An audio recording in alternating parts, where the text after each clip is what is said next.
Le Maria Galanta a annulé son voyage de ce mardi pour Anjouan. Le navire est momentanément interdit d'entrer sur les 3 îles de l'Union des Comores sur ordre express de l'État français. Cela fait suite à une demande des autorités de l'Union des Comores et ce pour ne pas gêner les négociations en cours entre les autorités de l'Union et le gouvernement autonome d'Anjouan. Abderrahmane Saïd Farouseni. Comme jeudi dernier, les 200 passagers du navire Maria Galanta qui devaient regagner Anjouan ce mardi sont restés à quai à Dzaoudzi. Et pourtant, les formalités d'usage ont été effectuées lorsque, dans un silence quasi religieux, l'annulation du voyage a été annoncée aux voyageurs vers 11 heures. L'instabilité politique à Anjouan pourrait être l'une des raisons. Les usagers en appellent à l'intervention de l'État français. C'est malheureux, il faudrait quand même que la France, parce que je pense que c'est la France qui est la puissance tutrice de tout l'océan Indien, trouve une solution à tous ces problèmes. C'est la France, notre puissance tutrice, vous savez tout ça. Personne ne peut intervenir ici sans la France. Donc c'est la France qui doit trouver une solution. Arranger la solution entre le gouvernement de l'Union et l'État d'Anjouan, qu'on trouve une solution enfin pour satisfaire tous ces gens qui viennent pour passer leurs vacances.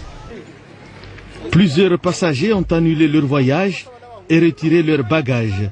La compagnie compte recommencer les liaisons avec l'île d'Anjouan samedi prochain, 14 juillet.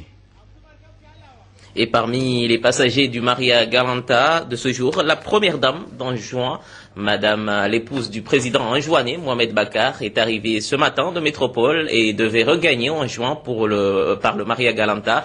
Sa présence sur le périmètre du port de Dzaoudzi a été protégée par une dizaine de gendarmes et policiers de la PAF.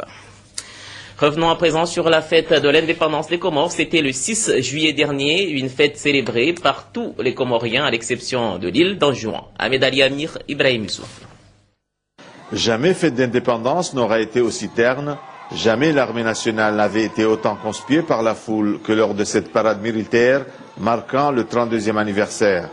Après avoir célébré l'indépendance en 3 temps l'année dernière, à Anjouan, Moélie et la Grande Comore, le président de l'Union est confiné à la célébrer cette année dans les 2 îles seulement.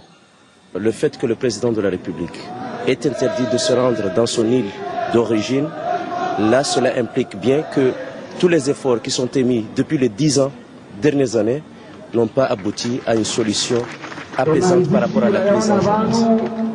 Cette énième crise anjouanaise est mal perçue par les 2 autres îles. Alors que le gouvernement est incapable de rétablir l'autorité dans l'île d'Anjouan, le moment était mal choisi de démontrer la force de frappe de ses équipements militaires et les troupes composant son armée. La fête a été boudée par la population. 30 ans d'indépendance, une note d'optimisme dans cette ambiance morose. Il n'y a pas longtemps, nous avons vu ces coups d'État, ces mercenariats, ces déstabilisations qui perdurent encore quelque peu d'un certain côté. Donc,